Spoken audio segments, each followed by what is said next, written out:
Abraham Lincoln once said, "Nearly all men can stand adversity, but if you want to test a man's character, give him power." Keep this in mind as we ask the question, who gives the World Economic Forum the right and authority to decide for you? In this video, I'm going to provide you insights about this organization and its overall negative impact on humanity. Our show today is sponsored by Noble Gold. My name is Dr. David Waralu, and you are watching Geopolitics in Conflict. The World Economic Forum, that gathering of billionaires, leaders elected and unelected, an assortment of Batman villains is underway, and there is no debate amongst the elite. There's just a lot of preaching, self-congratulation. I mean, it feels like I'm at a firefighters conference and no one's allowed to speak about water. I mean, this is not rocket science. I mean, we can talk for a very long time about all these stupid philanthropy schemes. Come on, we gotta be talking about taxes. That's it, taxes, taxes, taxes. All the rest is in my opinion. Let me provide you a brief history about the World Economic Forum. World Economic Forum is an international non-governmental and lobbying organization in Switzerland. It was founded on January 24, 1971 by a German engineer and economist, Klaus Schwab. The foundation, which is mostly funded by its 1,000 member companies, typically global enterprises with more than $5 billion in turnover, as well as public subsidies. And here is the mission of World Economic Forum. It says, and I quote, "Improving the state of the world by engaging business, political, academic, and other leaders of society to shape global, regional, and industry agendas." End of quote. The annual World Economic Forum, it's called the Davos Boys Club. It's also open to girls as long as they know their place. Meets every year on January 16th, between January 16th and January 20th in the Swiss Alps, where the upper wealthy technocrats discuss how to fix the fragmented world they broke. Now, some words from our sponsor, Noble Gold. Noble Gold Investments is pleased to let you know that gold is the best investments class for 2022. According to longtermtrend.net, gold has actually outperformed the S&P 500, the Dow, and Bitcoin for 2022. So what are you waiting for? Open a gold IRA or a silver IRA with Noble Gold Investments this month and receive a free quarter-ounce American Gold Eagle coin with every qualified IRA of $50,000. You can't go wrong with Noble Gold Investments and their thousands of 5-star reviews. Call the team now at 877-646-5347 to find out more. Or visit geopoliticsgold.com. And remember, there is always a risk of loss, and past performance is not indicative of a future results. There is always a risk of investments, and there is no guarantee of any kind. Now, back to the show. Though the World Economic Forum meets in Davos every year, it is actually headquartered in the tiniest town of Colony, outside Geneva, about 265 miles west. Becoming an official member of the World Economic Forum is very expensive, to say the least. You must be either in the billionaire crowd or a world leader whose taxpayers foot the bill. It costs $19,000 per person to attend. Unfortunately, you cannot do so unless your organization is also a World Economic Forum member. And that costs between $60,000 and $600,000 a year, depending on your partner status. So, doing the math, it costs a minimum of $79,000 per delegate to attend, plus additional cost for flights, accommodation, and meals for their private entourage. And I did more math and I found this. Schwab and the World Economic Forum are raking in a minimum of $213 million. And that would be the most conservative estimate. No doubt, the World Economic Forum gets a cut from all the hotels and other services. And so it will not be out of line to estimate at least $1 billion per year in income. Here's the 5 main themes for the World Economic Forum this year. Number 1, energy and food crisis in the context of a new system for energy, climate, and nature. Basically, how to starve the masses into submission. Number 2, high inflation, low growth, high debt economy in the context of a new system for investments, trade, and infrastructure. Basically, how to bankrupt the masses into submission. Number 3, geopolitical risks in the context of a new system for dialogue and cooperation in a multipolar world. Basically, how to exploit the war in Ukraine and or how to exploit the crisis they made without blowing themselves up in the process. Number 4, social vulnerabilities in the context of a new system for work, skills, and care. Basically, how to exploit the crisis they created. And number 5, industry headwinds in the context of a new system for harnessing frontier technologies for private sector innovation and resilience. The meeting will bring together about 2,700 members, including 52 heads of states, 600 CEOs, 100 young globalists, and 125 experts from the world, leading universities, research institutions, and think tanks.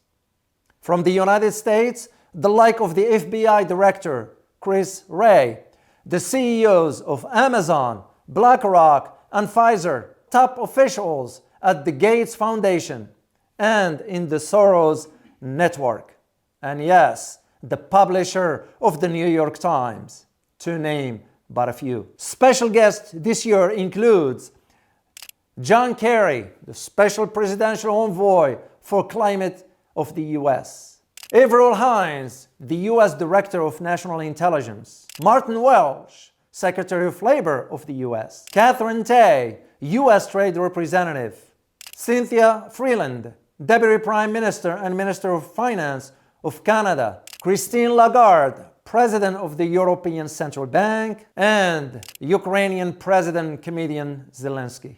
The panel will be called, and I put this in quote, Restoring Security and Peace, end of quote, which is an Orwellian newspeak for basically how do we balkanize Russia after we destroy Ukraine. During the annual meeting, the population of Davos explodes to well over 100,000 people, including participants, media, security, and support staff. About 2,500 in that surge are World Economic Forum delegates, and the remainder comprise their entourage and security necessary for the delegates' appearances. Fortunately, the Swiss Army will be there, armed with their Swiss Army knives, to keep all the nasty conspiracy thinkers from crashing the party and spoiling the fun. The Swiss government announced, and I quote, for the use of the army in the form of support services on the occasion of the World Economic Forum from 10 to 26th of January. The federal parliament has set an upper limit of 5,000 military personnel with armed fighter jets on permanent patrol duty during the conference period, ground-to-air defense, additional radars, enhanced airspace surveillance, and 24-hour air police service through Switzerland, End of quote. And by the way, Swiss citizens are paying for the bill. Despite the downplaying of regular attendees like singer Bono, who smirks that Davos is a herd of, and I quote, fat cow in the snow, end of quote. The reality is that the World Economic Forum, it's increasingly becoming the center of global decision making. The United Nations did not become the forum that the elites could use to create their global corporate empire, simply because there is too much red tape and policies within the UN or the United Nations Constitution that cannot be overridden. In a recent Globe and Mail article, World Economic Forum Managing Director Adrian Monk complains that trolls are raking all of Klaus Schwab's beautiful wickedness by spreading far-right disinformation and stuff. He rattles on trying to prove the World Economic Forums are nice guys and would never plot world takeover or pull the wings of butterflies. He quote, "A pandemic was raging and the World Economic Forum launched the Great Reset, promoting the idea of building back better so that economies could emerge greener and fairer out of the pandemic." End of quote. He says without blinking. And yet, straight out of the horse's mouth, the World Economic Forum itself suggests that a globalized world is best managed by a self-selected coalition of multinational corporations, governments, and civil society organizations, which it expresses through initiatives like the Great Reset and the Global Redesign. So, the World Economic Forum is the future world government, plain and simple. Mr. Schwab is already its first president and arguably the unofficial CEO of the world. Yet, all it has to happen next, through their planned series of forthcoming mega crises, is for the world to acknowledge the World Economic Forum conquest of all nation states and submit to its supreme authority. The pandemic was the first stage towards the World Economic Forum endgame. The World Health Organization successfully enlisted 194 nations into a global coup d'etat without firing a shot. There are three things the World Economic Forum needs to destroy in order to consolidate their power. One is national sovereignty. Two is civil rights. And three, faith in some higher power, however you call it, God or whatever. Only the first one can be destroyed. They can take away the power of nations on the world stage. Sovereignty has been undergoing a gradual degradation for decades. Australia, Canada are a case in point. As the Prime Minister of Canada, Justin Trudeau, said, and I quote, "Canada is the world's first post-national state," end of quote, referring to the fact that his cabinet is infiltrated by World Economic Forum members. Civil rights and faith are impossible to destroy, and as history has shown, abusing either results in an increase. Civil rights are the outward political expression of the inner spiritual path. Those who are on a spiritual journey or those who value their freedom are boldly resentful when injustice occurs, especially when people's right to basic human existence is threatened. Look what happened in Netherlands with the Dutch farmers. The universe reveals that good is more powerful than evil. For all the evil that is done under the sun, the good that it produces is 100 times greater. This leads me to talk about this particular point. Are the billionaires devouring the world, exposing the global billionaire class? hidden impact on nearly every aspect of modern society. The 1% shocking exploitation of the global pandemic has hastened a 50-year trend of wealth centralization. How the billionaires have been aggregating all this wealth excessively over time? Well, look to the story of inequality and money, to interest pulling the forces of democracy towards their own interest. This outcome has been enhanced, intensified, and disseminated by the reality that we have a global economy that's been engineered to send more wealth to a handful of people who have the power. And this is, ladies and gentlemen, is the group of people known as billionaires, to essentially write the rules in their own interests. And we can see this in many ways.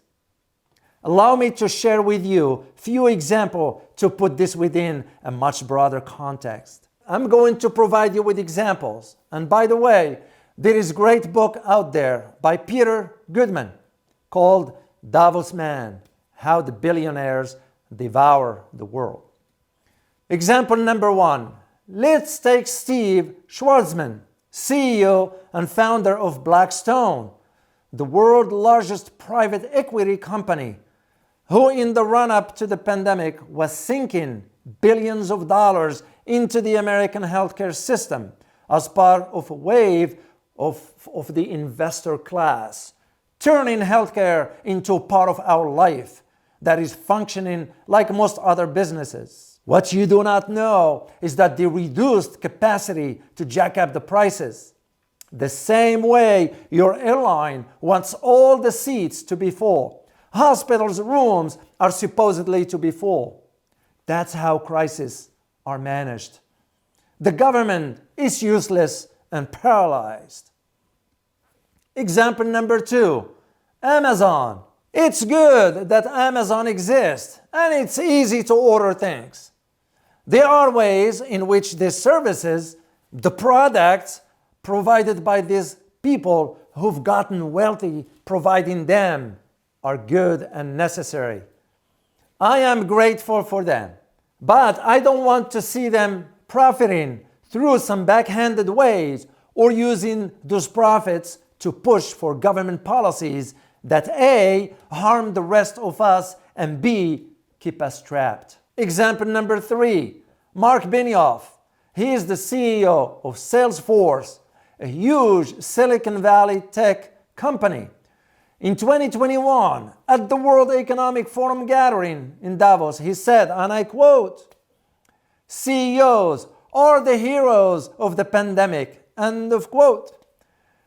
What most of us did not know is that he wasn't talking about the frontline medical workers or other essential workers laboring in senior citizens' homes.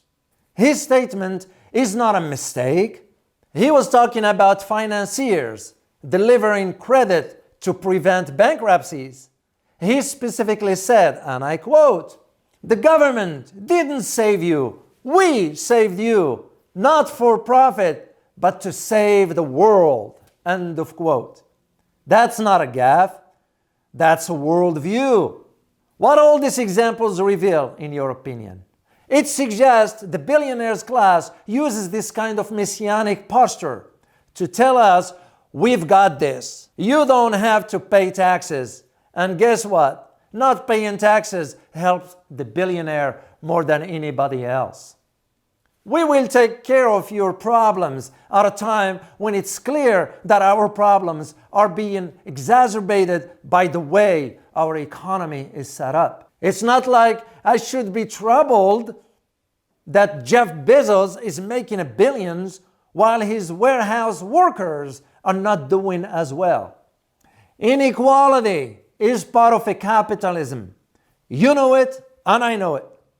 We understand that there are going to be a certain amount of inequality in exchange for innovation.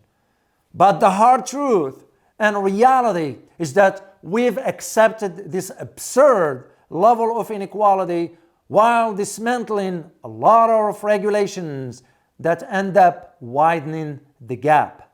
Let's not forget that Amazon has lobbied the government to avoid paid sick leave. So none of these forces that we are discussing are by accident. This is all according to Amazon's plan. I mean, labor is a cost to be minimized so they can maximize return to shareholders and then supposedly deliver the best prices to consumers. Something they sometimes do and sometimes don't. But we cannot forget to talk about another guy by the name Larry Fink, who is the world's largest asset manager. His company now controls $10 trillion in assets.